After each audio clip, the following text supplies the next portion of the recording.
You can tell how you're doing in terms of fulfilling your life's purpose, doing what you intended when you came, by the way you feel about your desires. Because if your desire is thrilling to you, it means not only that you are not resisting it, you're not offering contradictory thoughts about it, but it also means that you've been focused upon it long enough that it has quite a bit of momentum. That's what that thrilling feeling about your desires is about. If your desires bore you, you're not necessarily contradicting them, but you're not necessarily focusing much upon them either. And so, by lack of attention to them, there is not much momentum going, so they're not that powerful. So when someone says, "How you doing?" you go, "Okay." That's different than what we mean here by having desires that thrill you. When your desires thrill you, it means that you have found a piece of the desire and you have focused upon it enough that it is often active in your vibration. And since it's often active in your vibration, then there's a strong attraction to you and to it. But there is some distinction that is worth understanding. And in order to understand this important distinction that we're about to offer to you, you must first realize that you, in your physical bodies, are an extension of non-physical energy. Most humans don't have a problem with that because it's quite obvious to you that there is more happening than what you all are doing on this planet. The way your Earth spins in its orbit is a clue. And so sometimes you refer to it as source or God or soul. So you have some awareness of this non-physical energy, but we want you to understand the power of you that existed before you were born into this body, and the power of you that non-physically exists even though you are now in this body. We want you to understand the two aspects of you, because if you don't understand the two aspects of you, and if you aren't wanting each day to accomplish a blending of those two aspects, then you cannot really be you. Then you may be doing things all day, every day that contradict who you really are. And so you are affecting a sort of separation. That's too strong a word, but you can pinch yourself off from yourself enough that you don't feel that good. You begin to feel insecure or jealous or unstable or vulnerable or even angry or frustrated. In other words, all of those negative emotions that you sometimes feel are your indicator that you are not allowing, by virtue of the thought that you are thinking in your human physical personality, you are not allowing the whole of you to be present with you right here, right now, in the moment of this negative emotion.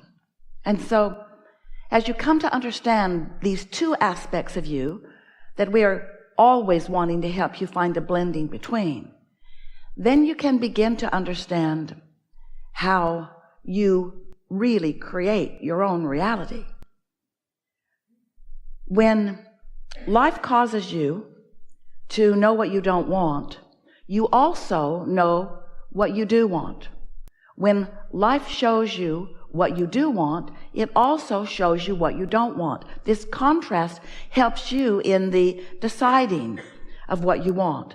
And even when you don't say it out loud, these decisions are being made by you all day, every day. And so you are emanating these vibrational requests, decisions, preferences all day, every day. And this stream that is flowing through you, that we are going to today, just for fun, to call your stream of desire, this stream of desire that is emanating from you, is received by this larger part of you. That non-physical part of you, that even though you are in this body, this non-physical part of you, the source part of you, now understands more that you have discovered, just like you said you would, in this time-space reality. New ideas, new experiences, new exposure to new life. This combination of beings that is happening right here in this room, both physical and non-physical, has never been before unto the universe. And this unique body of consciousness is going to produce today some thoughts, some ideas, some motion forward that has never happened before. And so as you combine with the non-physical part of you, you are powerful. When you don't, not so much. So as you emanate these rockets of desire, and your source, your inner being, focuses upon them, there is a really powerful point of attraction. You know about law of attraction? You're talking about it more and more. Law of attraction is the law that manages all frequencies in the universe. And since you are vibrational most of all, then your frequencies that are being managed is important. If you don't know that you're a vibrational being, then frequencies don't mean much to you. You just think you're seeing things and hearing things and smelling them and tasting and touching and doing stuff. You don't realize that you're creating through your vibrational focus. But once you come to understand that you are a vibrational being and that you are creating through your vibrational focus, then you might be a little more interested in the law of attraction which manages all of those vibrations. Law of attraction says that which is likened to itself is drawn. Law of attraction is what makes all your frequencies match up the way they do. It's why your televisions work. It's why your cell phone works. It's why you set your radio dial on the frequency of the station that is broadcasting what you want to hear, because your receiver has to be set to the broadcasting station or frequency, or you don't hear it. You understand that as you're moving about your physical environment. But most of you have not thought of yourselves as being a transmitting and receiving mechanism, even though you are. And once you understand that you are, then you can begin to understand why things happen the way they do. Because there is a frequency that is emitted and a frequency that is matched by law of attraction and a frequency that causes other cooperative components to come to that frequency. And that's the reason that things happen around you the way they do. There's no mystery, there's no luck, there's no chance, there's no distortion, there's no unfairness, there's no any monkey business going on. There's just you and the universe and your point of attraction, period. We've enjoyed this interaction. That's all there is. That's all there is. And so you get to know that, and you get to watch the evidence of that. You get to offer a vibrational frequency deliberately, and you get to watch the results of it. Or you get to offer a vibrational frequency indeliberately. We call it creating by default, and you get to watch the results of it.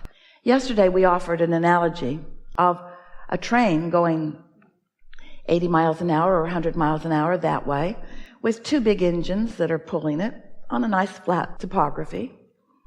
And the train just steadily goes in the direction that it means to go. But if you were to put two equally powerful engines on the other end of that train, headed the other direction, then that train would essentially stay right where it is.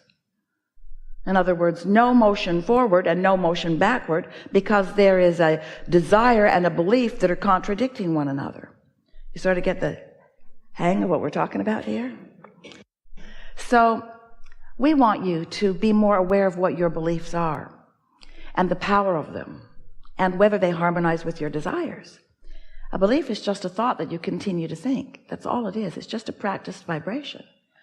And so if you've got practiced vibrations about your desires, but contradictory practiced vibrations about how you don't believe that, then you're not gaining ground. And if you're like most people, you become discouraged, and then you look for other reasons to explain why it's not going better for you.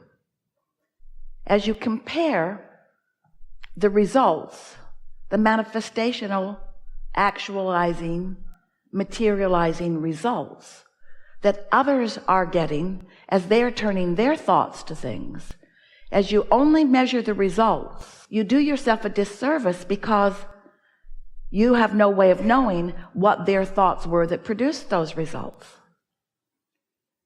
So we are not encouraging you to evaluate your method by what others are accomplishing.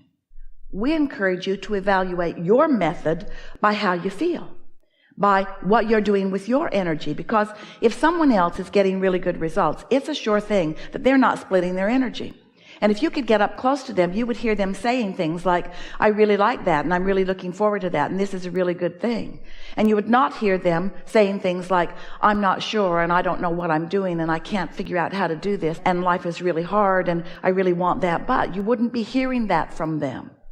But if you're not aware of your own emotions, if you're only listening to words that people are saying and only observing the results that others are getting, then you're not giving yourself the opportunity to really understand what's going on with you.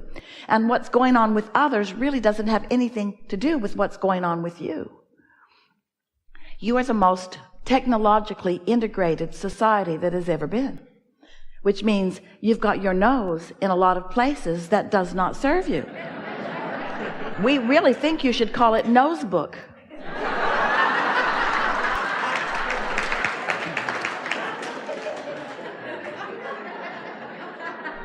And so by giving so much of your attention to things that you don't have any control over really, you're just observing them, then you practice thoughts. You continue thoughts that often don't serve you. So deliberate creating requires deliberate thought. And deliberate thought requires a sensitivity to the way you feel. And a sensitivity to the way you feel requires understanding what your emotions mean. And so we can put it to you really, really simply. When you ask for something, which we call step 1, contrast causes you to do that. Step 2 happens, which source becomes a vibrational match to what you're asking for. When you ask for more money or for a relationship or for an improved anything, your inner being becomes the vibrational equivalent of it. When you ask, it is answered. But it is answered in a vibrational frequency that has a point of attraction that begins to attract the cooperative components. But unless you are in the same vibrational frequency, you're not privy to, you're not aware of, you're not part of, not quite yet, the awareness of the attraction of all of these cooperative components. So for a while, in order to get you to understand this vibrational world that we are wanting you to understand completely, we explained about step 1, you got that. We explained about step 2, it's answered. You didn't really get that because you couldn't understand why, if it was answered, why you couldn't see it yet. So we began to describe to you that it's happening, it's being answered in a vibrational realm, and you don't like that because it sounds like smoke and mirrors. It sounds like we're just trying to trick you into believing that you're getting what you want, even though you can't from your own resources see it. But we want you to understand that vibration precedes the manifestation. And once enough vibration is amassed, then it gets big enough and big enough and big enough that eventually you may begin to translate it through your own physical senses. So there's this vibrational reality that has amassed. It's so important that you believe in this vibrational reality. We gave it a name. We call it the vortex. The vortex of attraction is this swirling mass of energy that is bringing to it all things that you have asked for. Wrote a whole book about it so you'd think it was real.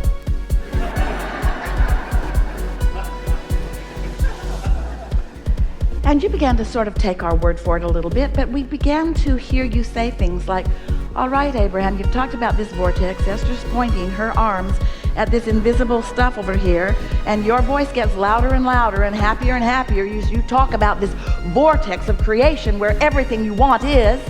Just tell me, how do I get my stuff out of the vortex and into the bank? How do I get it out here where I can see it? And then for a while, we said, go in there. Go in there where it is.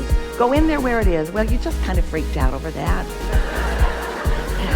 You made imaginary doorways and walked through them. I'm in the vortex, you said, but none of you really believed the vortex, even though it is real. And we get it. You want to see it and hear it and smell it and taste it and touch it. You want to prove it through your own experience. And we want you to too. In fact, that's why you're here in these physical bodies. You came to be on the leading edge where thoughts do turn to things.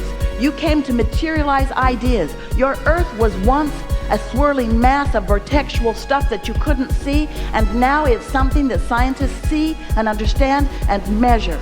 So much that was once only a thought is a physical reality. That's what this is all about here, this time-space reality, where you are the genius creators who now turn more thoughts to more things.